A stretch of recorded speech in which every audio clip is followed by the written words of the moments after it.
and you're very welcome back. You're very welcome to Sportsview Plus, which is the weekly interview slot on the Sportsview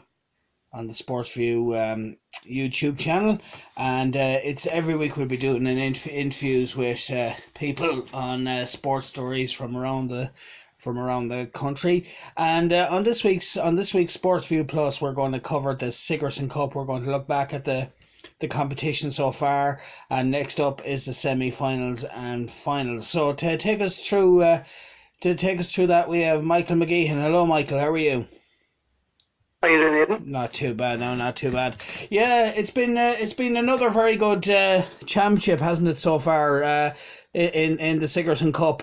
But I suppose all the usual suspects get to the business end of it, like UCD, NUIG, and teams like that. Yeah, it certainly has. It's also thrown up a few surprises, I suppose, with NUIG beating one of the favourites, UUJ, last week, with a last-minute flurry. But certainly NUIG have been thereabouts over the last 2 to 3 years, obviously with Maurice Sheridan and his manager now. And they have a couple of a good spattering of Galway senior players throughout the team as well. That's it. So it does make... Sorry, yeah, go on, yeah.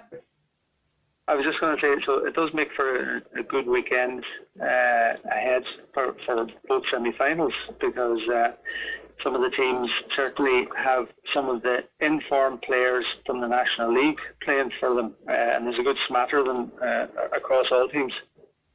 That's it, and I suppose from NUIG's point of view, they have a good view of the Galway County team, and I suppose there's been a lot made about in the media about Kieran Malloy there, the Corofin player. He has he has a busy weekend, or kind of an unfair dilemma, I suppose, tomorrow or this weekend with obviously NUIG playing in the Sigerson Cup, but also Corofin playing, and both games are on the same day. Maybe the GA need to kind of look into that and maybe move them on to the same dates. Although I know, like tomorrow, Dr. Crokes and Mullinock, that game is tomorrow as well. But maybe they should be maybe on the Sunday, especially with this week on Sunday, especially when there's a week off from the National League.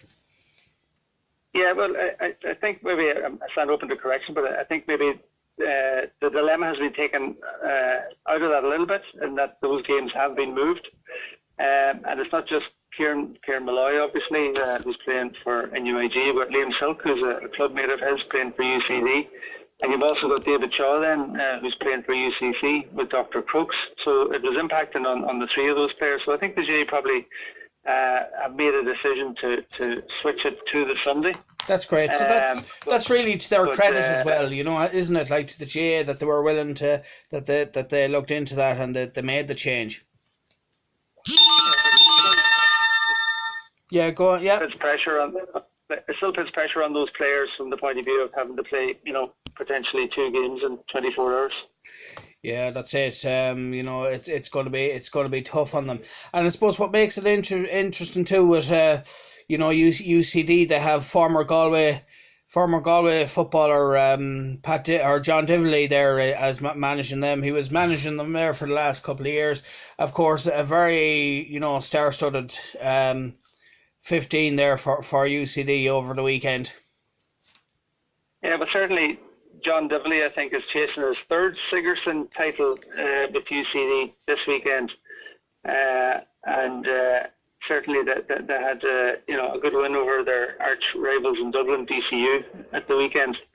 I suppose from the team in UCD that lost in 2017 to NUIG Galway, you've got Stephen Cohen from Mayo, Conor Callahan from Dublin, and Barry McGinn, who are still on the panel. But on top of that, then you've got Evan O'Carroll from Laois, who's playing really well for both UCD and Laois at the moment, and I think he's averaging maybe six points a game at this stage.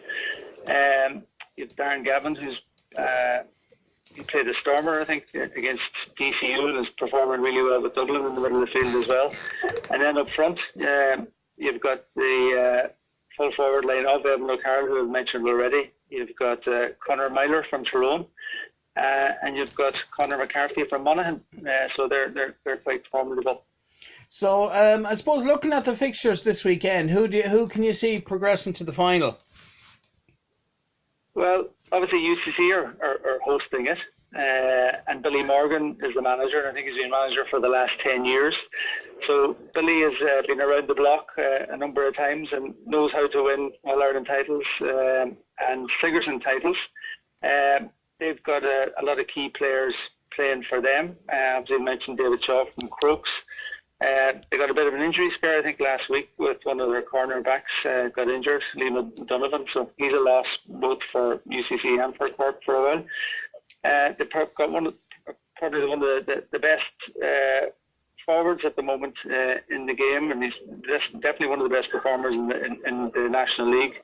And now with the Sigerson, you've got Sean O'Shea from Kerry. You've got a player I know quite well, Jack Kennedy from Tipperary. So Jack would have played for Tip last weekend against Donegal, and obviously from Clonmel Commercials. You've also then got Conor Guinea from Kerry, who's playing really well, and one of the informed wing half backs in the country at the moment is James McEntee from Meath, who is really putting in a number of displays, particularly against Donegal, and then the last day against Armagh for Meath. And then finally, you've got a guy who had a stint in Australia with the NFL for a while, and that's or the AFL. That's Pádraig Lucy. So again, they would fancy themselves as hosts, as maybe favourites. So I would expect them to progress to the final. On the other side, you've got obviously St Mary's, UCD. I certainly expect UCD possibly to make the final with UCC. And that's not taking anything away from St Mary's, who obviously are recent winners of the Sigerson and the Paddy Tally. So they can call upon the likes of Charlotte Burns and Shane Mcgeehan, who's from Swatra and has been in great form as well. But I expect maybe UCD to overcome Mary's and UCC to overcome NUIG. That's it, and I suppose Mary I have been been very good the last couple of years, in the Sigerson Cup. So, but I think it's the first time they've got to the semi-final of the Sigerson Cup, isn't it? St Mary's? Yeah. No. Actually, St Mary's would have won the Sigerson 2 years ago. I think they might have beaten UCD in the final. Just played up in Mayo. Yeah, so sorry. That would have been the first time that they would have won it in a while. Yeah, that's what I was thinking of, and I was thinking of them in the hurling as well. So sorry about that. Yeah, so it would make up for a very interesting Sigerson Cup final. And who would you say then would be your favourite then to win it win the final then? Yeah, well, both teams have very good forwards. As I say, Evan O'Carroll is in great form for both UCD and Laois.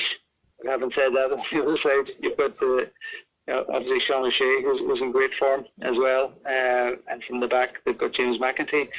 So, look, the tradition is with UCD. UCC are the hosts, so if both are in the final, I would expect possibly UCC to shade it. Yeah, it makes out. And I suppose when you look at the normal, like the National League and the Championship, in football, certainly Sigerson Cup is the college equivalent of it. The quality of football is like county level. But I suppose looking back, I suppose at the start of the season, with the the O'Byrne Cup and the provincial leagues at the start of the the inter-county season there.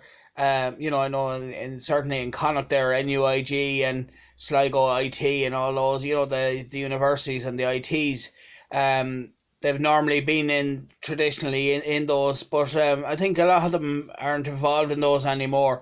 But still, they're doing well. It's great to see the Sigerson Cup doing well, and it's one of the top competitions in GA as well.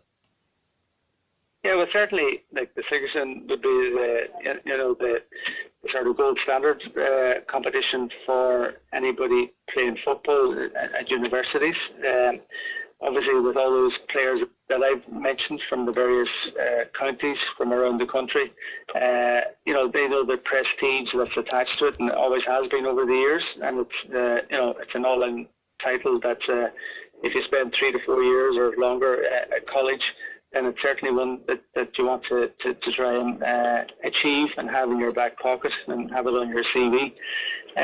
So I know there's pressure put on inter-county players who are on Sigerson teams to maybe, declare for the county. I presume if the players were given the choice themselves, they would opt to play for college first and foremost, because it is a competition that's over a short period of time with a defined finish, and they can't focus on it, but fixtures don't actually allow that at the moment. And then the National League and the All-Ireland Club, it does put pressure on those star players who happen to be playing for a successful club as well as a successful county, and then obviously a successful college. That's it. Well, I'd like to thank you very much, Michael. Michael Mcgeehan is a renowned coach. He worked for many counties, doing coaching. So we thought you'd be the ideal man to. Because did you ever coach any of the college teams, Michael? Sorry, I missed that, Aidan. Sorry, did you ever manage or did you ever coach any of the university teams in the Sigerson Cup? I've done some work in the past with UL, but nothing on a permanent basis. But I would go to the Sigersons most years. I won't be going this year, but most years, and would have more than a passing interest in it and some of the players that are involved. That's very good. Well, what we might do with you, Michael, is coming up to the Sigerson Cup final, we might look back at both semi-finals and have a look ahead to the final. Is that all right? No, that's perfect. Okay, listen, thanks very much for your time, Michael. Okay, thanks, Aidan. Okay, thanks very much. Okay, and that was Michael Mcgeehan. He's a coach, and he was just going through the Sigerson Cup with us.